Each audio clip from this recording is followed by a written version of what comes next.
오늘 우리에게 주신 하나님 말씀은 창세기 33장 1절에서 11절 말씀입니다. 야곱이 눈을 들어보니 에서가 400명의 장정을 거느리고 오고 있는지라 그의 자식들을 나누어 레와와 라헬과 두 여종에게 맡기고 여종들과 그들의 자식들은 앞에 두고 레와와 그의 자식들은 다음에 두고 라헬과 요셉은 뒤에 두고 자기는 그들 앞에서 나아가되 몸을 7번 땅에 굽히며 그의 형 에서에게 가까이 가니 에서가 달려와서 그를 맞이하며 안고 목을 어금 맞추어 그와 입 맞추고 서로 우는지라. 에서가 눈을 들어 여인들과 자식들을 보고 묻되 너와 함께 한 이들은 누구냐? 야곱이 이르되 하나님의 주의 종에게 은혜로 주신 자식들이니이다. 그때에 요정들이 그의 자식들과 더불어 나와 절하고 레아도 그의 자식들과 더불어 나와 절하고 그 후에 요셉이 라헬과 더불어 나와 절하니 에사가 또 이르되 내가 만난 바 이 모든 때는 무슨 까닭이냐 야곱이 이르되 내 주께 은혜를 입으려 함이니이다. 에서가 이르되 내 동생아 내게 있는 것이 족하니 내 소유는 내게 두라. 야곱이 이르되 그렇지 아니하나이다. 내가 어, 형님의 눈앞에서 은혜를 입었사오면 청하건대 내 손에서 이 예물을 받으소서. 내가 형님의 얼굴을 배운즉 하나님의 얼굴을 본 것 같사오며 형님도 나를 기뻐하심이니이다. 하나님이 내게 은혜를 베푸셨고 내 소유도 족하오니 청하건대 내가 형님께 드리는 예물을 받으소서 하고 그에게 강건함에 받으니라. 우리가 함께 읽은 본문 창세기 33장 1절에서 11절은 야곱 인생의 가장 극적인 반전이 일어나는 화해의 현장입니다. 저는 오늘 본문을 묵상하면서 구절구절을 가만히 보다가 오늘 읽은 한 11개의 구절 속에 계속해서 반복되는 흐르는 단어 하나가 있다는 것을 보았습니다. 그 단어가 무엇인지 아십니까? 바로 은혜입니다. 성경 본문을 한번 눈으로 따라 보십시오. 5절에 야곱은 자식들을 소개하며 하나님의 은혜로 주신 자식들이라고 고백합니다. 8절에서는 에서를 만나 내 주께 은혜를 입으려 함이니이다. 10절에서도 내가 형님의 눈앞에서 은혜를 입었사오면 라고 고백합니다. 그리고 마지막 11절에 하나님이 내게 은혜를 베푸셨고 지금 야곱과 에서가 나누는 이 짧은 대화 속에 은혜라는 단어가 자그마치 4번이나 쏟아지고 있어요. 여러분 이것을 무엇을 의미할까요? 분이엘에서 밤새도록 하나님과 씨름하고 환도뼈가 부러진 야곱의 입술에서 이제는 겉사람의 잔머리와 욕망의 언어가 다 사라지고 오직 하나님의 은혜라는 단어만 남아 있다는 것입니다. 오늘 본문은 상황이 바뀌어서 해결된 사건이 아니에요. 장정 400명은 여전히 밀고 들어오고 있었어요. 상황은 그대로인데 야곱이 하나님의 은혜를 경험하고 나니까 삶의 모든 영역이 뒤집어지기 시작한 것입니다. 오늘 이 아침에 본문 속에 가득한 은혜의 흔적을 함께 추적하며 은혜 받은 자의 삶이 어떤 변화가 일어나는지 함께 나누기 원합니다.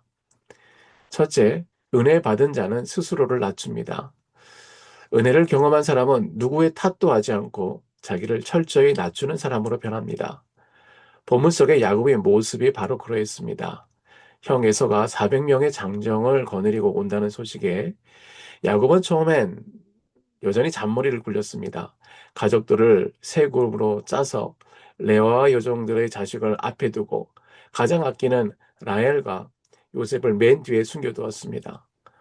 어젯밤 압복강가에서 환도뼈가 부러지도록 울며 기도해놓고 날이 밝아지자 특유의 영악한 생존 본능이 다시 살아난 것처럼 보입니다.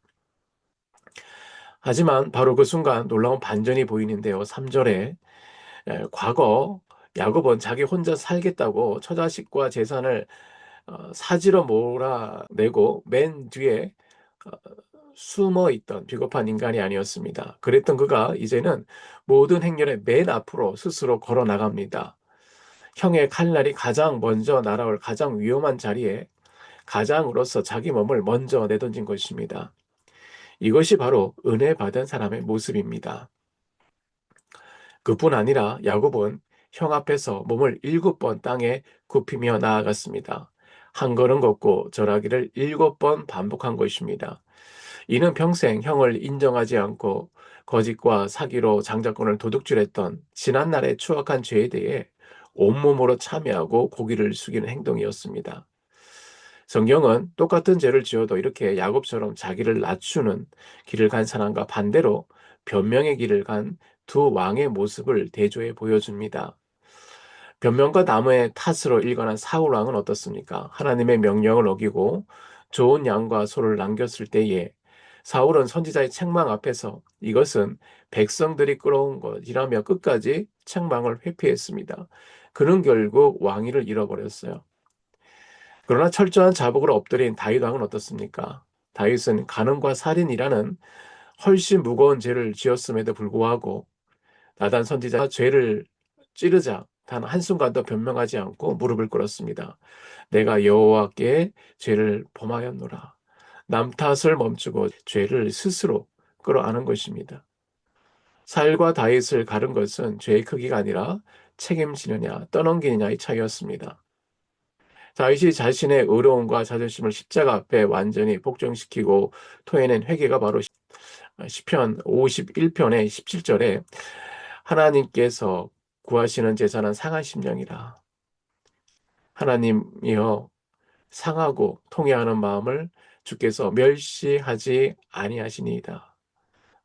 성경이 다윗을 은혜 받은 자라고 부르는 이유는 그가 흠이 없어서가 아니라 죄를 고스란히 짊어지는 정직함이 있었고 하나님의 자비만을 갈망하며 철저히 엎드렸던 자이기 때문입니다.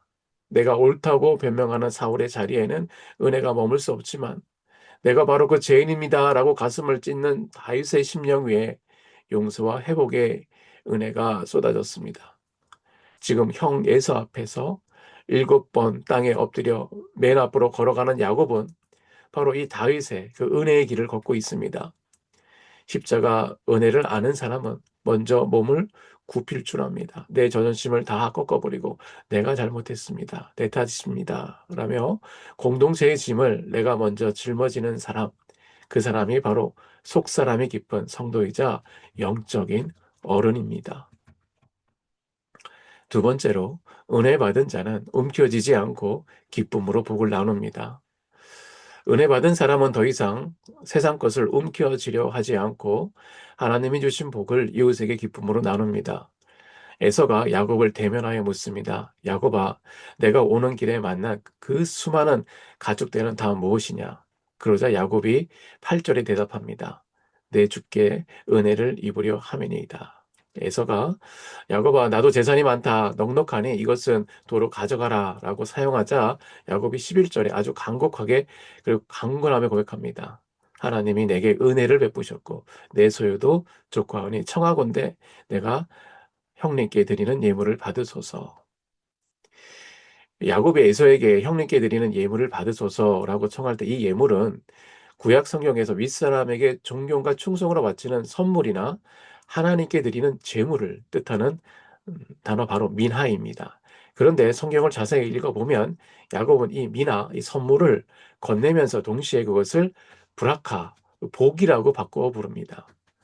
지금 야곱이 형 앞에서 이렇게 말하는 것입니다. 형님, 이것은 형님의 노여움을 사려고 바치는 그런 뇌물이 아닙니다. 하나님께서 제게 과분한 은혜를 부어주셔서 제 삶에 복을 주셨는데 과거에 내가 형님에게서 사기로 빼앗아갔던 그 복을 이제는 진심으로 선물이 되어 형님께 돌려드리는 마음입니다. 라는 것이에요.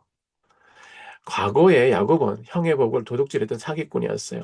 그러나 압복 강가에서 환도뼈가 부러지며 하나님의 은혜를 경험하고 나자 비로소 움켜쥐던 손을 펴게 된 것입니다.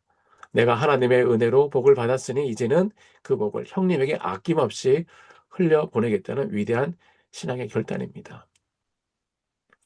에서가 야곱의 선물을 사용하면서 9절에 야곱아 내게 있는 것도 족하다. 내 것은 내가 가져라 라고 말합니다. 이때 에서가 말한 조카다나 히브리어로 라브입니다. 이 뜻은 많다, 풍족하다라는 의미를 가질 수 있어요.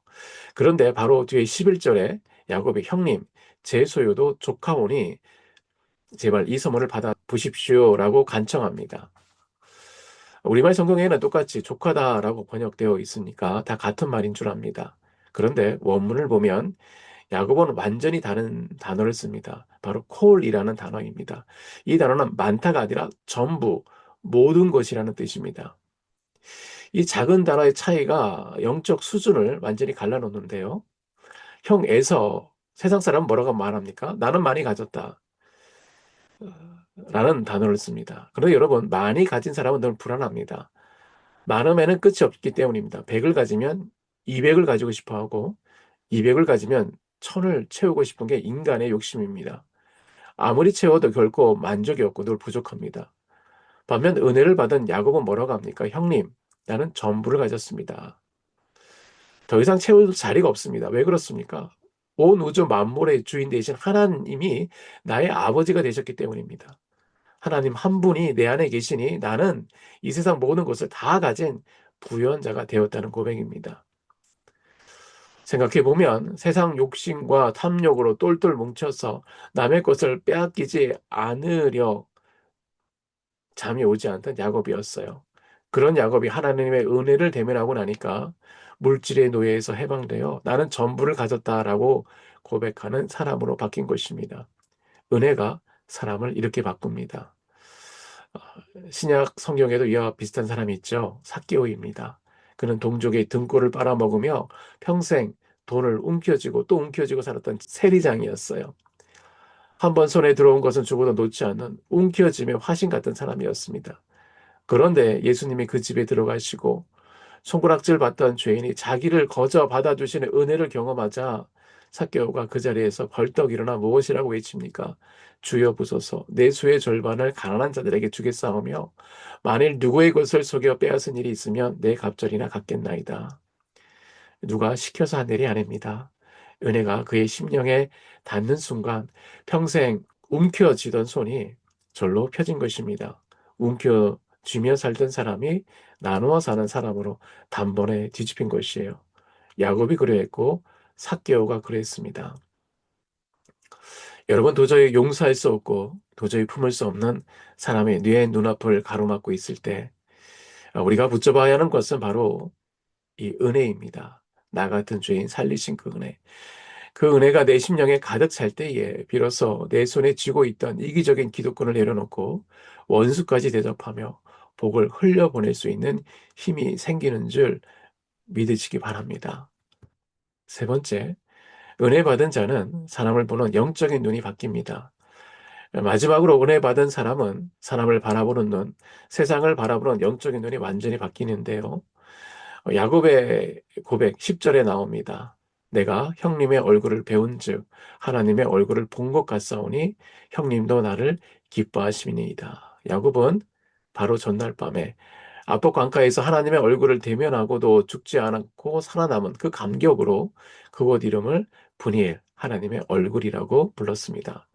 그런데 날이 밝자 자기를 향해 달려와 용서의 눈물을 흘리는 형 에서의 얼굴을 바라보는 순간 야곱의 입에서 감탄이 타져 나온 것입니다. 형님의 얼굴을 보니 어젯밤 압복 강가에서 배웠던 그 자비로우신 하나님의 얼굴을 보는 것 같습니다. 대상이 바뀐 것이 아닙니다. 어제까지만 해도 에서는 생각만 해도 소름 끼치고 나를 죽이려 400명을 몰고 오는 무시무시한 원수요 대적이었습니다. 그런데 야곱의 심령이 은혜로 깨어지고 나니까 에서를 바라보는 눈이 바뀐 것이에요. 죄와 두려움의 그늘 아래서 볼 때는 죽이고 싶은 원수였는데 은혜의 눈을 뜨고 나니 나를 용서하시는 하나님의 자비가 저 형의 얼굴에 겹쳐 보이다는 것입니다. 여러분, 이 은혜의 눈을 가장 아름답게 보여준 사람, 야곱의 아들 요셉입니다. 요셉은 누구입니까? 친형들의 손에 의해 구덩이에 던져지고 은 20에 노예로 팔려간 사람이에요. 세상에 형들만큼 지독한 원수가 또 어디 있겠습니까? 그런데 세월이 흘러 애굽의 총리가 된 요셉이 자기 앞에 벌벌 떨며 엎드린 형들을 바라보며 무엇이라고 합니까? 당신들은 나를 헤아려 하였으나 하나님은 그것을 선으로 바꾸사 오늘과 같이 많은 백성의 생명을 구원하게 하시려 하셨나니. 요셉의 육심에 눈에 보이는 것은 자기를 팔아넘긴 원수들이었습니다. 그러나 요셉의 은혜로 열린 영적인 눈에는 그 원수들 너머로 자기를 애굽으로 보내신 하나님의 손길이 보인 것입니다. 똑같은 형들을 보았는데 어떤 눈으로 보느냐에 따라 원수가 보이기도 하고 하나님의 섭리가 보이기도 합니다. 형의 눈에서 하나님의 얼굴을 본 그의 은혜의 눈을 그 아들 요셉이 그대로 물려받은 것입니다. 여러분, 우리의 얼굴은 내면의 상태를 투명하는 얼굴입니다.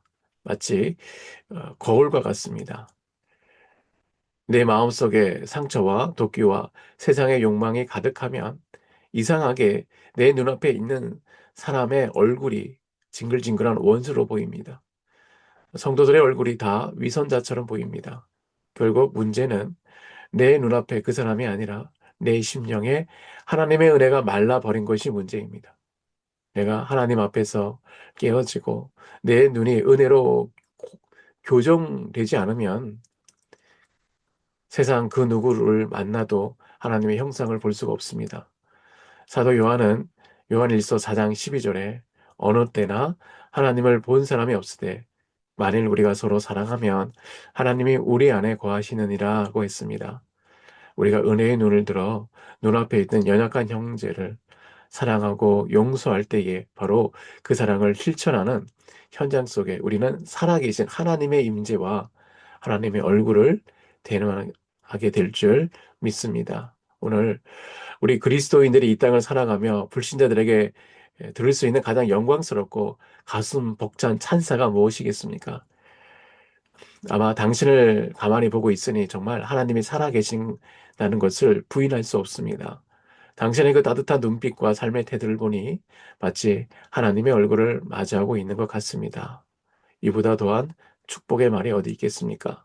우리의 삶이 하나님의 살아계심을 증명하는 투명한 통로가 되기를 주님의 이름으로 간절히 축복합니다. 말씀을 맺습니다.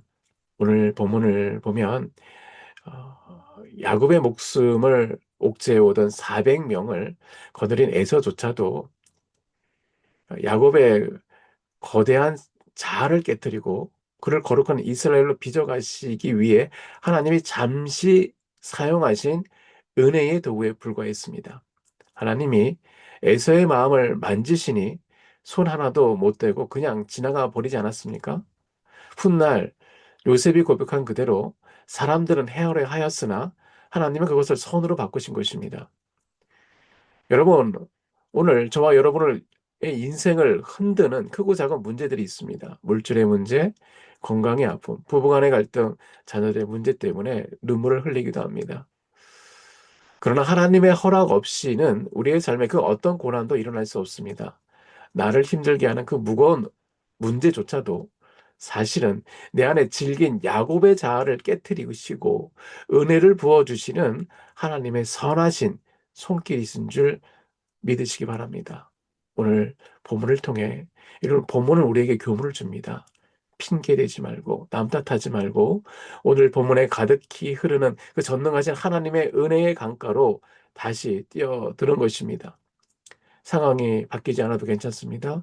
내가 먼저 은혜로 채워져 변화되면 원수의 굳어진 마음까지 단번에 녹이시는 하나님이 우리의 처음과 나중을 완벽하게 책임져 주실 줄 믿습니다. 오늘 우리를 주저앉히려는 그 수많은 문제와 장애물 앞에서 이제는 내 안에 얄팍한 야곱스러움을 다 쏟아내어 버리고 내 잔머리, 내 자존심, 내 수단을 다 내려놓고 하나님께로 돌아갑시다. 그래서 하나님의 그 압도적인 은혜 때문에 오늘 본문의 말씀대로 첫째로 남 탓하지 말고 내가 책임을 질 줄 아는 영적인 어른이 되기를 바라며 둘째로 나만 잘 먹고 잘 살겠다는 움켜진 손을 펴서 내게 주신 복을 세상으로 거침없이 흘려보내는 축복의 통로가 되기를 바랍니다. 마지막으로 내 주의 모든 이웃이 나를 보고 당신을 보니 정말 하나님의 얼굴을 보는 것 같습니다. 라고 고백하게 만드는 그 아름다운 화평의 얼굴로 빚어지기를 원합니다. 이 일들이 오늘 저와 여러분의 삶의 현장에 실체가 되기를 주님의 이름으로 축복합니다. 첫째, 내 탓이요 기도입니다. 변명과 남 탓을 멈추고 먼저 나를 낮추고 공동체의 짐을 짊어지는 영적인 어른이 되게 하소서. 두 번째, 손을 펴는 기도입니다. 세상의 많음, 라브를 쫓아 움켜쥐던 탐욕의 손을 펴고 하나님 한 분만으로 전부를 가졌습니다. 라는 그 전부를 누리며 복을 흘려보내는 축복의 통로가 되게 하소서. 마지막에 분이엘의 기도입니다. 내 안에 상처와 도끼를 쏟아내어 은혜의 눈을 뜨게 하시고 만나는 이웃들에게 당신을 보니 하나님의 얼굴을 뵙는 것 같습니다. 라는 고백을 듣는 화평의 얼굴이 되게 하소서. 잠시 기도하겠습니다. 은혜롭고 자비로우신 하나님 아버지, 감사합니다. 오늘 주신 말씀을 통해 야곱의 비겁한 잔머리가 깨어지고 하나님의 은혜로 남게 되는 위대한 그 놀라운 반전을 보게 하여 주시니 감사합니다. 주님, 내 삶의 문제 앞에, 장애물 앞에 누구를 탓하며 변명만 놓았던 나의 완악함을 용서하여 주시옵소서. 다윗처럼 그리고 야곱처럼 내 앞으로 나아가 내가 잘못했습니다. 내 탓입니다. 라고 고백하며 먼저 몸을 굽힐 줄 아는 속사람이 깊은 어른 같은 성도가 되게 하여 주시옵소서. 하나님 아버지, 야곱이 고백했던 것처럼 하나님만으로 만족할 수 있는, 하나님만으로 나는 전부를 가졌습니다 라고 선포하는 자가 되게 하여 주시옵시고, 삭개오의 그 터져나오는 결단이 우리의 고백이 되게 하여 주셔서 주님의 주어주신 은혜의 복을 이웃과 나눌 수 있는 은혜의 통로로 저희를 사용하여 주시옵소서. 하나님 아버지, 오늘 우리도 은혜의 눈을 열어 세상을 보게 하여 주시고, 오늘 우리가 맞이하는 모든 이들마다 우리의 인자한 얼굴로 하나님을 보게 하여 주시옵소서. 그 영광을 누리는 기적을 체험하게 하여 주시옵소서. 우리를 사랑하시고 인도하시는 예수님의 이름으로 감사하며 기도드립니다. 아멘.